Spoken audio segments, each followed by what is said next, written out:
Yep, you guys read that title right. We got another day of some more Pokemon news, leaks, and updates. So much to talk about with Pokemon. I'm so excited for the future. Honestly, let's just shorten the intro. Let's get right into the leaks today. So make sure to subscribe, turn on the post notifications. Let's hop right into it. So according to the Terra leak, Pokemon Winds and Waves will include the Pokemon League in a brand new mode called the Champion Trial. So yeah, it looks like we'll be getting a new Elite Four and a new champion. I wonder what the Champion Trial will consist of. So obviously a new Elite Four and a new champion just makes sense, but that Champion Trial does sound very, very interesting. Now, this is my first time ever hearing about this, so what that makes me think of is, what if we're gonna see a lot of other champions from different regions kind of being a whole, I guess, trial of different champions that you have to defeat? Could you imagine how cool that would be if you had literally generations 1 through 9, like different champions from those regions throughout, I guess, like different eras of time, like maybe even ones that we haven't even seen before? Or of course, I'm sure most people would actually just prefer to see, you know, a returning champion come back or an ex-champion come back, but that would be extremely cool. Or it may be some sort of different thing where it's a different trial just based on the single champion in whatever, you know, the region that Winds and Waves is going to be called. Let me know your thoughts and theories about that. According to the Terra League as well, Pokemon Winds and Waves could feature these gym types: a dark, normal, steel, grass, flying, fighting, fairy, and poison. Some of these types have been absent for a long time, laying out a list of the last time we saw some of these types as a gym. So poison apparently 15 years ago.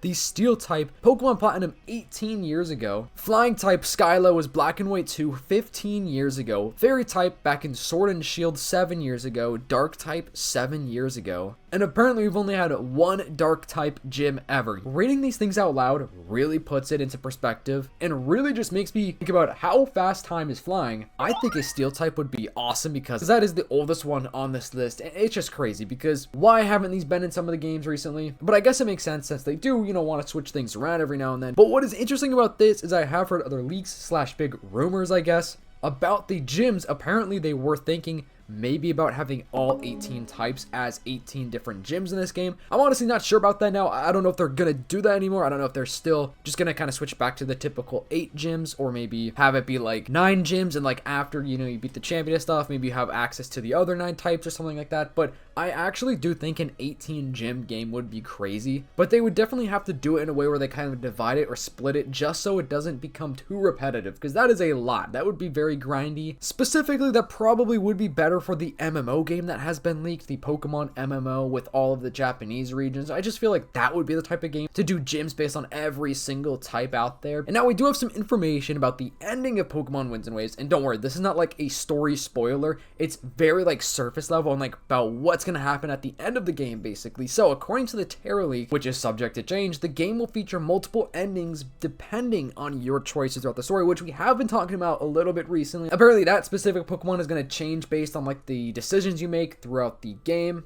So reportedly, the endings will depend on if you catch or do not catch those legendary Pokemon, how many gyms you can complete, because apparently you don't even have to complete every single gym. So if we do have just the typical 8 gym playstyle, apparently you don't even have to beat all of them, which I would think is a bad decision. I think that'd be very dumb and just kind of pointless in a way to even have gyms if you don't even have to finish them to beat the game, because that just makes sense. That is a staple in a Pokemon game to have gyms. In every single game, you know, we have the typical gym format, you know, Elite Four, whatever, then the champion, which I guess you could argue in itself that is repetitive, but it's one of those things where it's different every single game. They always make some fun new characters, and it would just be weird if you're just able to skip it when you choose to defeat the main villain of the game, which we don't know about. My theory is it's this dude behind Blastoise. I forgot about this picture. I haven't shown it a lot recently, but I just have a feeling. I mean, look at this guy. This guy just looks like a sus dude. He looks like he's up to something. He looks like he's very villainous, I guess. So let me know your theories. What do you think? The decisions made before the final boss battle, which, bro, I wonder what that final boss battle is. If it's anything like the Legends Arceus Giratina battle, I do not want it. Dude, that battle is insane. That battle is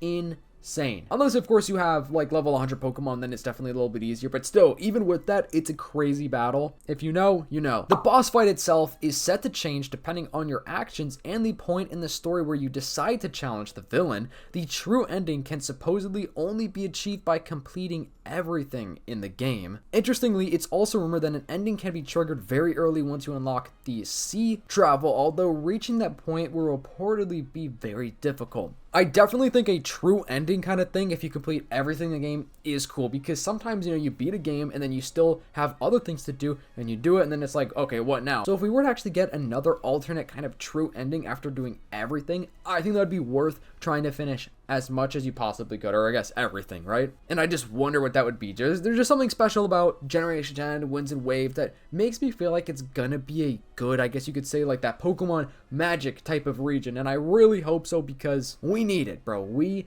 need it. Like, sprinkle some of that creativity on top of this game, and I think they're gonna be doing really well. I wonder if this ending is the true ending as well, or if it's just another difficult ending to achieve, if that makes sense, through sea travel. So maybe there's another alternate ending. 2 alternate endings could be insane. If that is the true ending that we could, I guess, trigger early, that just wouldn't make sense. This to me sounds like one of those things that would be like found through some sort of glitch. I don't think that this would be something that they would intentionally put inside the game. So he does say this is rumored, which is not from the Terra League, so I'm gonna say that this one is probably not gonna happen, but everything else is from the Terra League, so that is what Game Freak are actually planning on doing. It's just all up to them to decide like what is staying in the game, what they're gonna keep in the game, what they're gonna scrap, or maybe even save for Generation 11, because Generation 11 is being worked on, I think. And the reason I'm saying that is because it is part of that Terra League, you know, list of future games coming out, so they must be working on that game. It's probably very, very early development though. Soul saying Pokemon leaks, this might be inconsequential, but if Koo's sources said that all of Game Freak's planned games are still in development, that would suggest that Karasu is something new and separate from them. So could Karasu just be starting on Generation 11? Gen 11's codename? Karasu was stated to be the next mainline Pokemon game, maybe mainline like main generation.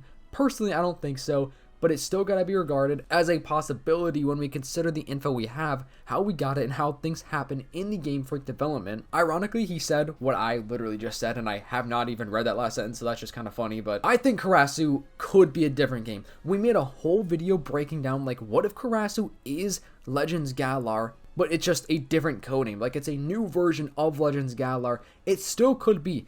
I low-key hope it's a new game, though. I still want Legends Galar, but I hope Karasu is a separate game. Now, it could be Generation 11, because Gen 11 would be so early on that they could have just completely scrapped the original plans and the original ideas for that game, and then just remake it as Project Karasu. I would honestly be okay with that, because, like I said, we don't know anything about Generation 11. I don't think there's any information about it in the Terra League, at least not any that has been put out to the public yet, because I am still sure and certain on the fact that there is more stuff and so much more information in the Terra League that we don't have yet, that the public doesn't have, even with Winds and Waves, with Pokemon MMO, Pokemon Legends Galar. Like, I swear, I am pretty positive on that, because it's called the Terra League. That is a pretty big claim right there, and I feel like, you know, we did get a ton. Like, we got a ton of stuff from the Terra League, but as far as the newer games go, I swear there's more information that hasn't been put out just yet. We also had, I guess, another mini Terra League a couple of months ago, which was apparently just from the original Terra League, if I'm not mistaken. So I think sometime this summer somebody will reveal a lot more and give more out from the Terra League, so make sure to subscribe and turn on the post notifications for that. Anyway, thank you so much for watching today's video. What was your favorite topic in today's video, and what is concerning to you? I feel like the gym stuff could be a little concerning, but anyway, hope you guys have a fantastic day. If you were watching this far in the video, comment down below orange. I'll see you in the next one. Peace.